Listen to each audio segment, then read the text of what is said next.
Just a minute ago, and I say a minute ago, it was 2023, it was found out that PlayStation was moving its development budget differently. In the past, PlayStation had basically allocated about 88% of its development budget to traditional games and only 12 to live service games. Recently, they decided that they were going to actually move things differently. They're going to take their traditional games, which was 80% or 88% for their own development, and now shift it to 60% live service, 40% single player games. This means that the 88% that was for the traditional games have been slashed by over half, 50%. But an audience member told me that I'm looking at old data and I'm not understanding that because PlayStation increased their budget for live service. It doesn't mean that they decreased the budget for single player games. My fellow PlayStation fans, why do y'all do this? Why do you always try to obfuscate things to suit what? It's okay. If they want to do that, that's their business. But the market is dictating that they do that. Constantly on their platform, they see EA, right? EA, hated EA, making bank on their platform with 2 to 3 games appearing every week or so on their own, PlayStation as the highest, engaged games, that players are playing, which is more than likely translating to even, transactions, microtransactions, and dealings that's raking in money for these publishers, themselves included. Yes, they're getting a 30% cut from this stuff. But at the end of the day, if they're not going to basically, think about how they can improve or increase their own earnings in terms of their own live service games, then they're basically going to be dependent on these guys' success or failures. Now, EA is not just eating this 70% in terms of these transactions on PlayStation. They're eating it on Xbox as well. And in some cases, if their games make their way into the PC in terms of ranking, they'll eat from there as well. And they make no console. So their EA Sports FC25 has been on this list since 2024. Apex Legends will show up back and forth on all the lists. They're making money on all fronts. I mean, if you look at Steam's best of, 2023, which if we go ahead and take a look, one of the top grossing games on Steam was Apex Legends. 2024, it still appeared there. So they're making money left and right, hand over fist. PlayStation looked at this and they decided, man, we got to get in that pie. And it actually did pay off. Because this year, in the Steam Best of 2024, guess who made it into that list? Helldivers 2, a PlayStation Live Service game. Isn't that crazy? So, you saying that I'm looking at old data, you're probably trying to lie on me, or maybe you don't understand the whole context of the data sets, or maybe you want to obfuscate the data to make it seem like, oh, they're still going to be putting money into live service games. No one said they're not. We're just saying that the investment in the budget has moved now more towards live services over the single player games. This article from William D'Angelo here on VG Charts says, Sony Interactive Entertainment, this was in June of 2023, and CEO Jim Ryan, in a presentation during Sony's business segment meetings, revealed PlayStation will be investing more in live service games than traditional games starting with the current fiscal year.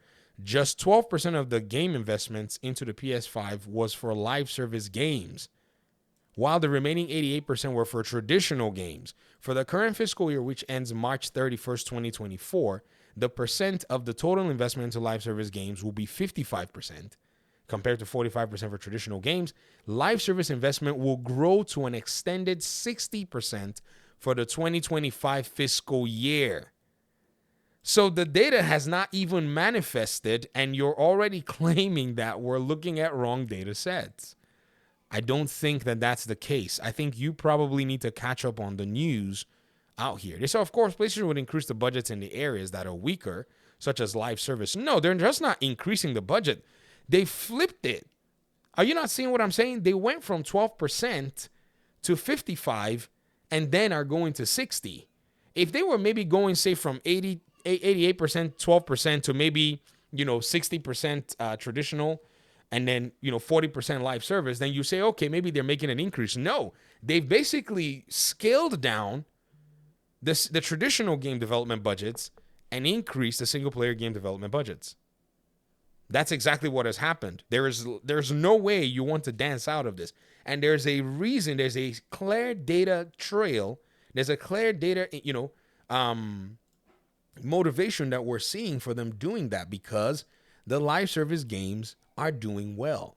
Both old, both new, that have established themselves, that have appealed to gamers. That is the criteria. They don't do that, they'll fail like Concord. This person said they bought live service studios and a publisher to make games as a service so single player studios can continue like normal. What? I don't understand what you mean. They already closed Firewalk. They bought it, but they already closed it. Simple. But they already were commissioning other studios like Jade Raymond's, I can't remember the name of the studio that they basically have her heading to launch Fair Games. Then they've basically taken Bungie and assimilated a bunch of their developers into other PlayStation, studios in that regard. So here's the thing, though. Even if they only bought 2 or 3, or they've only commissioned 2 or 3, they're going to be sinking more money into those 2 or 3. Does that make sense? It doesn't matter if they bought 20 studios to do live service or they have 60 doing single player. Those live service studios are going to be getting majority of the funding, regardless of how you want to put the math. The entire single players are blah, blah, blah ship done sailed on everybody because the data did not support it anytime anyways. All the while, at the height of microtransactions bad, let me show you guys, the height of microtransactions bad was like 2017, 2018. If you look at the Steam Best of 2018, you can't find, you can't find the Steam Best of 2017 and 2018. I don't know what went on. I think Steam lost that data set.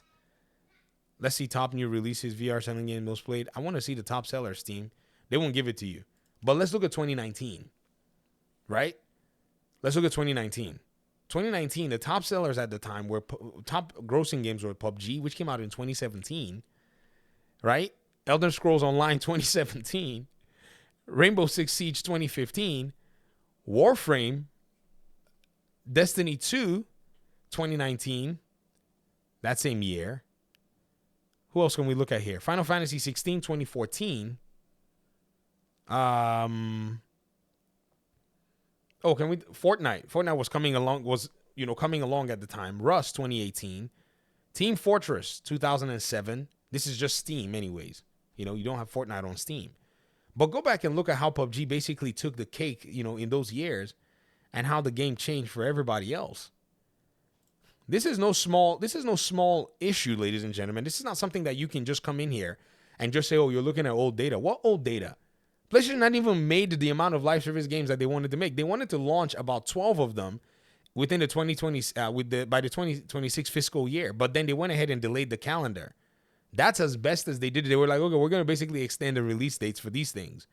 But they are making them. They've already commissioned them, and they're coming because they know that 1 or 2 are going to stick, and that's exactly what they're looking for. Because they cannot continue to be basically the host of everybody else's success without them actually thinking about participating in that success from a higher revenue standpoint anyways. Does that make sense? Finally, their Helldivers 2 has cracked into the top 15 in this list. For the last year, it was basically PC that was playing Helldivers 2 the most.